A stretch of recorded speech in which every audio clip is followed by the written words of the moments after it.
সেই আম্মা জান ইন্তেকাল হয়ে যাবে, আল্লাহর হাবিবের উরু মুবারকের উপরে মাথা, আম্মা জান ইন্তেকাল হবে অসুস্থ। মা জননী চোখের পানি ফেলে ফেলে কাঁদে। আল্লাহর নবী ডাক দে বলেন, খাদিজা রে, কি জন্য তুমি কান্দো?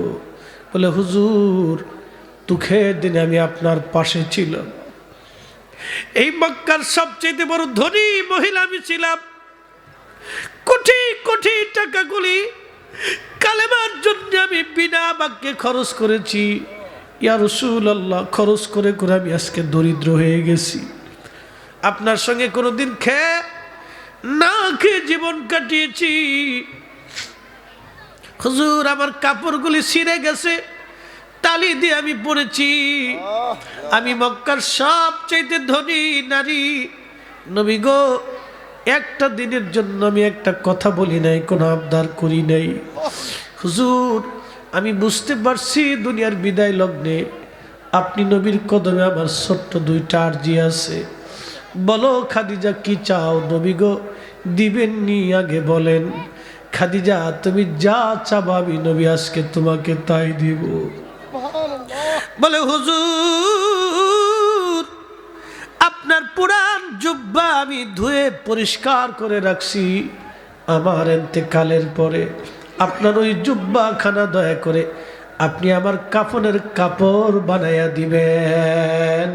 চিৎকার মেরে জোরে বলেন না, ইয়া রাসূলুল্লাহ, তুমি মোদের আশার আলো, তাই তো তোমায় বাসি ভালো, তুমি মোদের আশার আলো, তাই তো তোমায় বাসি ভালো। হৃদয় নামের ফুলদানিতে, হৃদয় নামের ফুলদানিতে গেথে রেখেছি প্রেমের মালা। ইয়া রাসূলুল্লাহ, ইয়া হাবিবাল্লাহ, ইয়া রাসূলুল্লাহ, ইয়া হাবিবাল্লাহ, ইয়া রাসূলুল্লাহ।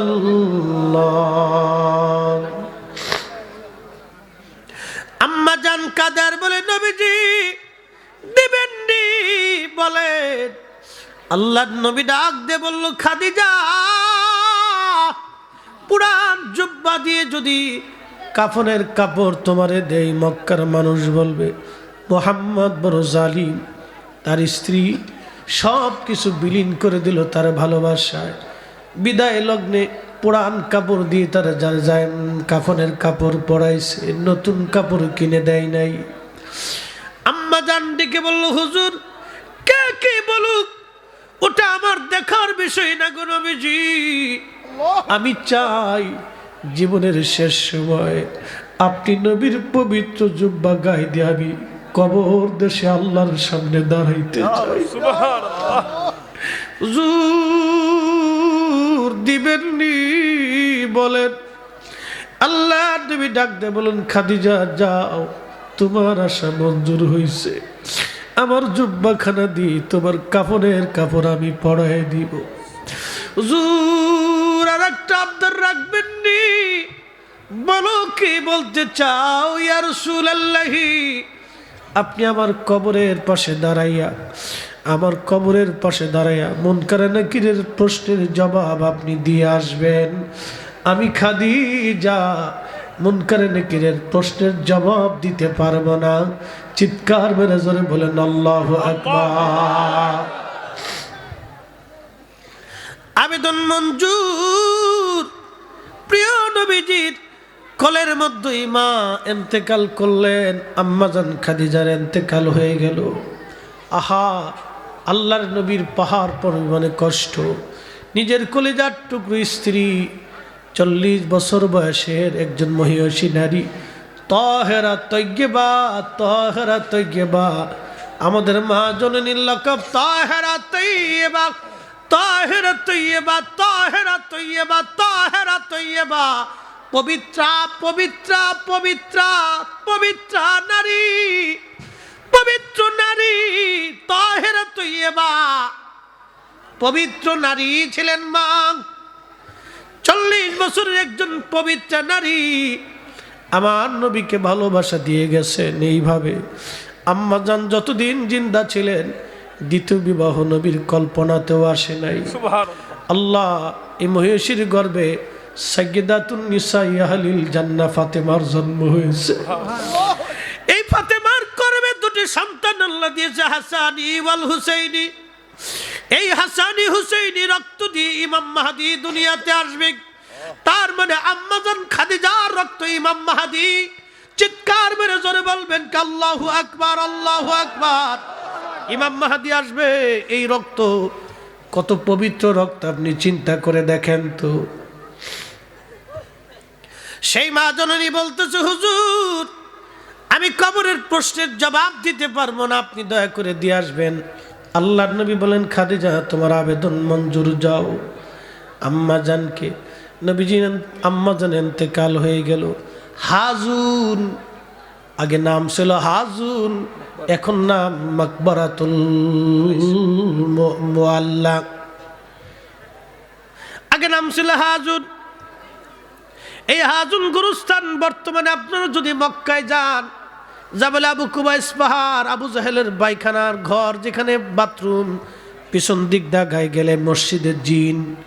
এই মসজিদের জিন দিয়ে আগায় গেলে সামনেই হাজুন। হাজুন গোরস্থান আপনারা খুঁজে পাবেন। একটু উপরে টিলার উপরে একটা মরা বৃক্ষ আছে। এই গাছের পাশেই আম্মাজান খাদিজাতুল কুবরা রাদিয়াল্লাহু আনহার রওজা। এখন সেই গাছ আছে কিনা আমি জানি না, খুব মনোযোগ দিয়েন।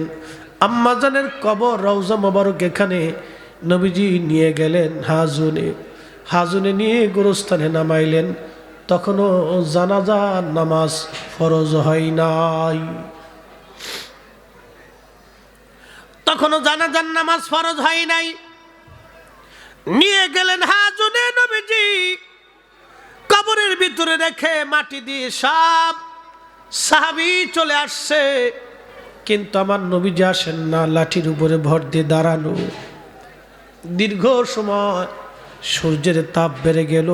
প্রিয় নবীজির শরীর থেকে ঘাম বের হয়ে আসে।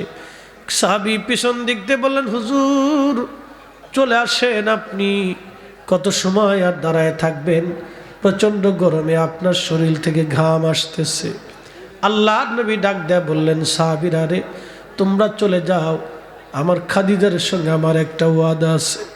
মুনকার নাকির আসবে, আমি নবী প্রশ্নের জবাব না দিয়ে খাদিজার কবরের পাশ থেকে যাব না।